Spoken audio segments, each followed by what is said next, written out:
Yes, guys, welcome back to the channel. First match reaction of the new season and first win of the new season. 1-0 to the Arsenal against Manchester United at Old Trafford. And yeah, I'm not going to lie, I'm happy with the 3 points. And, away at Old Trafford, considering we have a horrible record at Old Trafford, I will take any sort of victory against Man United. However, the performance, aye, aye, aye, that was hard to watch. It's fair to say. The better about the performance, the better, because it was absolutely horrendous. And I've seen some stinkers away at Old Trafford, but despite winning, that has to be possibly the worst performance I've seen at Old Trafford, along with the 8-2. But of course, we won today, so it doesn't quite top it. But if we drop points today, then Jesus Christ. Yeah, it would have been looking peak, I'm not going to lie, because that performance was awful. But, as I said, first game ain't always easy. Liverpool on Friday night made a meal out of, Bournemouth on Friday. Went 2-0 up, 2-2, and then they scored two late goals in the latter stages pretty much. And then Chelsea obviously dropped points today as well to Crystal Palace. You could argue they should have lost due to the circumstances. But, I mean, despite the result and that, the performance is what's concerning, because we've obviously got a difficult start still. Like, we can't treat this Man United game like, oh, phew, right, now we've got easy games coming up. No, we don't. We've got the likes of Liverpool, we've got Newcastle, Man City at home. We need to be stepping up our game, and most importantly, bloody signings as well, because we can't be going into this new season without a new left winger. And Odegaard, although he had some decent moments, final pass again. We had as much creativity as a blind artist. Like, where was the creativity? The midfield was so disjointed at times when we were supposed to be winning that midfield battle. Because United fans have been screaming from the rooftops for a midfielder this summer. And we just didn't really grab that midfield by the scruff of the neck. We just didn't. The front three today, Saka was poor, but obviously his name's not Martinelli, so he'll get a pass. Speaking of Martinelli, he was dreadful as well, and then Gyökeres was poor. But again, I feel for the guy, considering we don't play to his strengths. Like, where was the creativity today? Because we offered him no service whatsoever. We love to cross the ball into the box every single 5 minutes pretty much. Yes, we scored our goal via a set piece, but when did we actually whip in a cross for Gyökeres? When did we actually play Gyökeres in? Because I can't honestly remember. And actually produced some decent hold-up play, but still, you can tell the guy is still rusty. The guy's not played a league game since May, so it's going to take time for us to actually get used to playing with a number 9. And then, of course, he couldn't wait. He couldn't wait to bring on Havertz.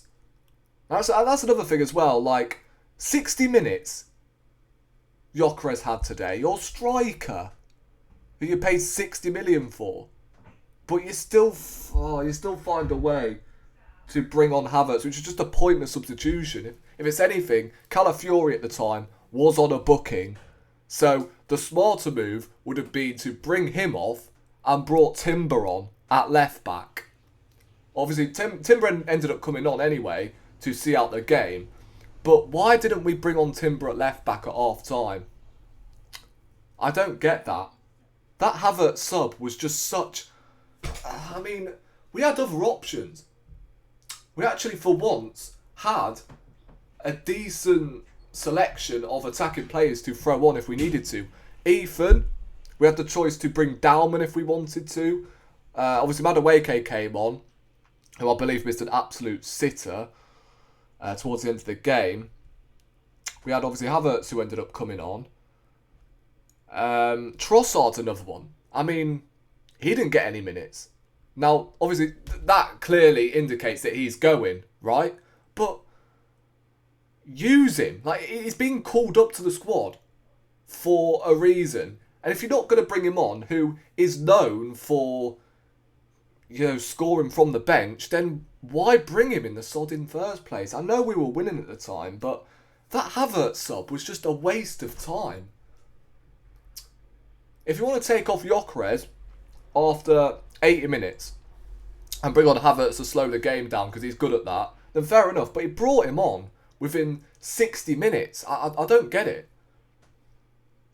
So that's what's annoying. That Gyökeres today and Villarreal, like, he's only getting 60 minutes. Like, Man United, right? I didn't want Sesko. I still don't rate Sesko, to be honest. But Man United brought on a striker, whereas we took ours off. Like, how does that make any sense? And it's just, I don't get it. Arteta really needs to get into the theme of keeping his striker on the pitch. And he needs to fathom that Havertz is no striker.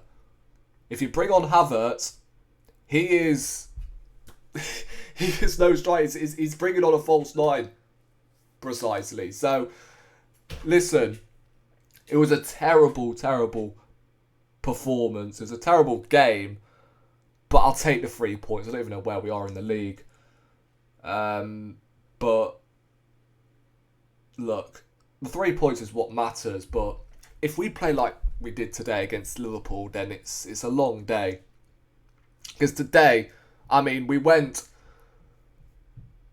fairly attacking. Ben White, who's known for overlapping Saka, and Calafiori is obviously better going forward than he is defensively. So we played them both, which was a brave move by Arteta, I must say, which I wasn't expecting. But then you're leaving yourself out. You're leaving yourself exposed down both flanks. And that was pretty much the